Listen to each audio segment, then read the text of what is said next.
ورسولا إلى بني إسرائيل أني قد جئتكم بآية من ربكم أني أخلق لكم من الطين كهيئة الطير فأنفخ فيه فيكون طيرا بإذن الله وأبرئ الأكمه والأبرص وأحيي الموتى بإذن الله وأنبئكم بما تأكلون وما تتخذون في بيوتكم إن في ذلك لآية لكم إن كنتم مؤمنين আল্লাহ রাব্বুল আলামিন বলেন রাসূলান ইলা বনি ইসরাঈল, হযরত ঈসা আলাইহিস সালাম যিনি রাসূল হিসেবে বনি ইসরাইলের মধ্যে আগমন করলেন, তিনি বলতেছেন, এবার ঈসা আলাইহিস সালামের ভাষায় আল্লাহ বলেন, আন্নী কদ জিতুকুম বিআয়াতিন মির রাব্বিকুম, এরে আমার উম্মত শোনো,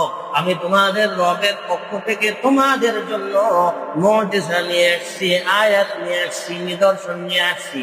কি সেই মুজিজা? আন্নী আখলুকু লাকুম মিনাত তিনি কাহাইয়াতিত তৈরি, আমাকে পাওয়ার দেওয়া হয়েছে আমি যদি মাটির দ্বারা একটা পাখির আকৃতি বানাই, আর ফাআনফুখু ফীহি, ওই পাখির আকৃতি মাটির পাখির মধ্যে আমি ঈসা যদি ফুৎকার করি আল্লাহ রাব্বুল আলামিনের আদেশে, ফায়াকুনু তায়রান বিইذنিল্লাহ, ওই পাখি জীবন্ত হয়ে উঠতে থাকে। ওয়া উবরিউল আকমাহা ওয়াল আবরাস, যদি কোনো অন্ধ থাকে আমি যদি তাকে হাত তুলিয়ে দেই সে চোখের দৃষ্টি ফিরে পায়। ওয়াল আবরাস, যদি কোনো কুষ্ঠ রোগী থাকে আমি ঈসা যদি তার উপরে হাত তুলিয়ে দেই তাহলে ওই কুষ্ঠ রোগীরা পর্যন্ত ভালো হয়ে যায়। না না, এখানে শেষ নয়।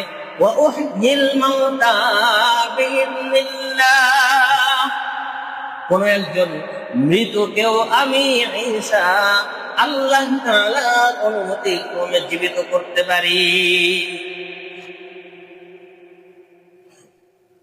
প্রত্যেক যুগে আল্লাহ তাআলা আম্বিয়া আলাইহিস সালামকে এরকম অসংখ্য মুজিজা দান করেছেন। সাইয়্যিদুনা হযরত মূসা আলাইহিস সালাতু ওয়াস সালাম, আল্লাহ তাআলা মূসা আলাইহিস সালামকে এক মুজিজা দান করলেন, তার হাতের লাঠি। এই লাঠিকে যখন জমিনে ছেড়ে দেওয়া হয় সাপ হয়ে যায়, আবার যখন ধরে সেটা লাঠি হয়ে যায়।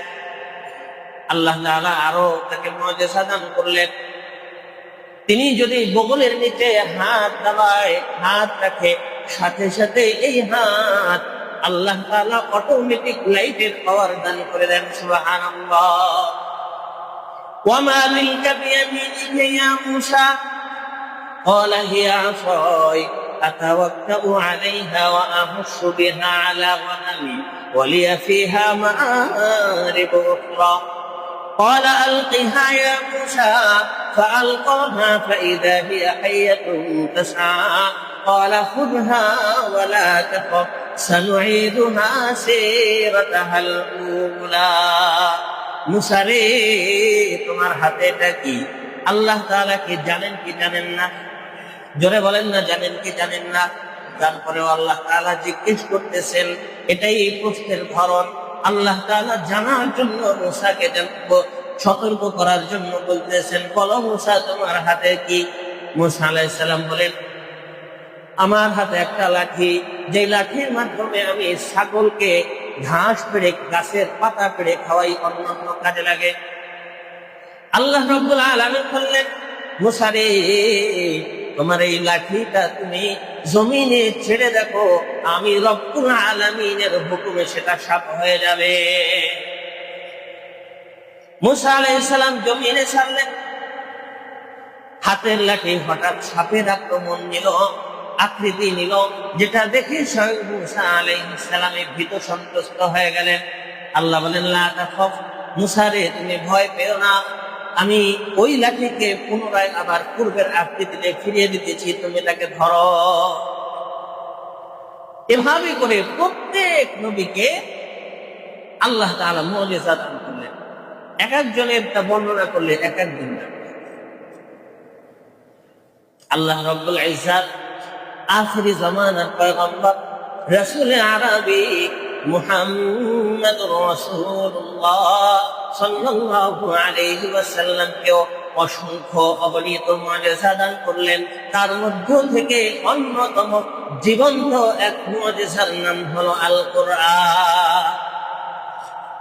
সমস্ত নবীদের সমস্ত মুআজিজা, নবীও শেষ, মুআজিজাও শেষ।